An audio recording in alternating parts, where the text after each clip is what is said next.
اعوذ باللہ من الشیطان الرجیم بسم اللہ الرحمن الرحیم الحمد للہ رب العالمین والصلاة والسلام علی سیدنا محمد وآلہ الطاہرین اللہم صلی علی محمد وآل محمد وعجل فرجہم. بسم اللہ الرحمن الرحیم. یا ایہا الذین آمنوا اتقوا اللہ وکونوا مع الصادقین. 17 ربیع الاول کا دن عید میلاد النبی اور امام جعفر صادق علیہ السلام کی مبارکباد پیش کرتا ہوں آپ جان کے سامنے. امام باقر اور امام صادق علیہ السلام کا زمانہ وہ زمانہ تھا جب مختلف عقائدی اور فکری گروہوں نے جنم لیا اور اسلام کے اندر سے ہی جنم لیا، اور ان گروہوں کو اپنے زمانے کے ظالم حکمرانوں کی تائید بھی حاصل تھی، اور امام صادق علیہ السلام نے اپنے زمانے میں ان گروہوں کا مقابلہ کیا، ان گروہوں کے شبہات کا جواب دیا. لہٰذا اگر آج کے زمانے میں ہمیں مختلف شبہات کا جواب دینا ہے، مختلف فکری اور عقائدی گروہوں کا مقابلہ کرنا ہے، اس کا طریقہ ہمیں امام صادق علیہ السلام سے سیکھنا ہوگا. اور یہی مطلب ہے کونوا مع الصادقین کا، کہ قرآن میں ارشاد ہوا ہے صادقین کے ساتھ ہو جاؤ، یعنی ائمہ طاہرین علیہ السلام کی پیروی کرو. یہ دیکھو کہ انہوں نے زندگی کے مختلف مراحل میں کس طرح افعال انجام دیے، کس طرح مختلف گروہوں کا مقابلہ کیا ہے امام صادق علیہ السلام نے. آپ بھی اسی طرح اپنی زندگی میں گروہوں کا مقابلہ کرو، شبہات کا مقابلہ کرو. یہ ہے معنی کونوا مع الصادقین کا. ایک گروہ جو امام صادق علیہ السلام کے زمانے میں پیدا ہوا تھا وہ زہاد کا گروہ تھا، جو خود کو زاہد دکھلاتے تھے لیکن زاہد تھے نہیں، لیکن زاہد دکھلاتے تھے، جسے اصطلاحاً تزہد کہا جاتا ہے. ان میں سے ایک شخص سفیان ثوری تھا. اس سفیان ثوری نے امام صادق علیہ السلام پر بہت سارے اشکالات پیش کیے، بہت سارے شبہات بیان کیے، بہت سارے شبہات پیش کیے، لیکن امام صادق علیہ السلام نے سب کا جواب دیا، اور امام صادق علیہ السلام نے کئی دفعہ اسے رسوا بھی کیا سفیان ثوری کو. ایک دن سفیان ثوری اور اس کا دوست مل کر امام صادق علیہ السلام کی خدمت میں جاتے ہیں اور امام سے کہتے ہیں کہ ہمیں رسول کی ایک حدیث بتلائیے. امام صادق علیہ السلام اس شخص کو کہتے ہیں، سفیان ثوری کہتے ہیں کہ تم قلم و دوات لے کر آؤ اور میری حدیث کو لکھو. اس کی وجہ یہ تھی کہ سفیان ثوری پر امام علیہ السلام حجت تمام کرنا چاہ رہے تھے، کل کو وہ یہ نہ کہے کہ میں امام کی حدیث بھول گیا. امام علیہ السلام نے حدیث ارشاد فرمائے، کہا لکھو بسم اللہ الرحمن الرحیم قال رسول اللہ صلی اللہ علیہ وآلہ وسلم فی مسجد الخیف، کہ رسول خدا صلی اللہ علیہ وآلہ وسلم نے مسجد خیف میں ارشاد فرمایا ثلاث لا یغل علیہن قلب امرئ مؤمن. 3 چیزیں ایسی ہیں جو کبھی مسلمان مومن کے دل کو نہیں بہکا سکتی، مسلمان اور مومن کا دل ان سے کبھی نہیں بہک سکتا. اخلاص العمل للہ، خدا کے لیے اپنے عمل کو انجام دینا، اپنا عمل کو خالص کرنا، اس سے کبھی انسان مومن کا دل نہیں بہک سکتا.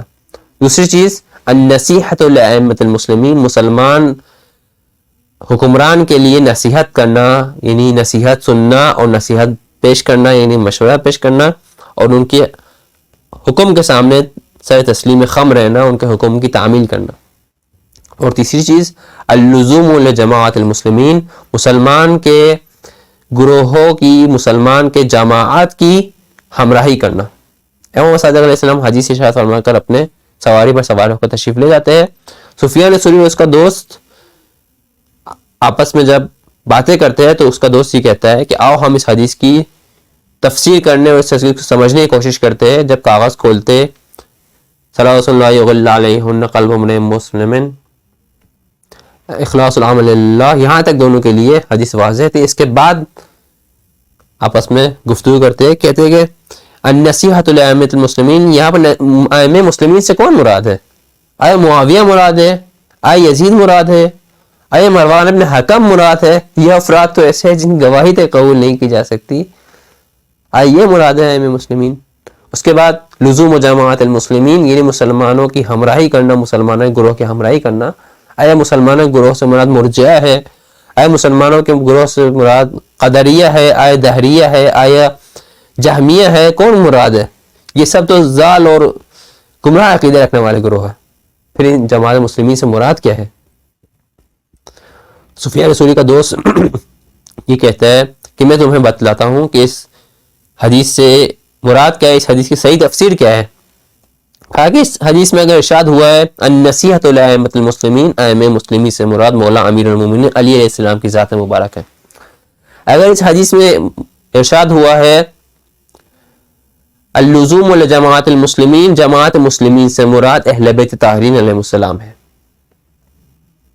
سفیان ثوری جب یہ بات سنتا ہے اچانک چونک جاتا ہے، کاغذ کو اپنے دوست سے لیتا ہے جس میں حدیث لکھی ہوئی تھی، اس کو پھاڑ کر پھینک دیتا ہے اور یہ کہتا ہے کہ میں اس حدیث پر عمل نہیں کر سکتا، میں اس حدیث کو نہیں مانتا۔ رسول خدا کی حدیث کو جھٹلاتا ہے اور یہ بات کہتے ہوئے اپنے راستے پہ چلے جاتا ہے۔ امام صادق علیہ السلام ایسے زمانے میں رہتے تھے جس میں ایسے افراد رہتے تھے، اور تعجب کی بات یہ ہے کہ سفیان ثوری جیسے شخص اپنے زمانے میں مختلف مسلمان، بلکہ ایک مسلمانوں کے گروہ کا قائد بنا ہوا تھا، ان کی قیادت کرتا تھا، اور امام صادق علیہ السلام ایسے زمانے میں رہتے تھے جس میں ایسے افراد موجود تھے، ایسے قائدین موجود تھے جو مسلمانوں کو گمراہ کرنے میں مصروف تھے، اور امام صادق علیہ السلام نے اپنے زمانے میں ان کا مقابلہ فرمایا۔ اللہ تعالیٰ سے یہ دعا ہے کہ اللہ تعالیٰ امام صادق علیہ السلام کی سیرت پر عمل کرتے ہوئے بہترین طریقے سے گمراہ عقائد اور گمراہ افکار کا مقابلہ کرنے کی توفیق عنایت فرمائے۔ والسلام علیکم ورحمۃ اللہ وبرکاتہ۔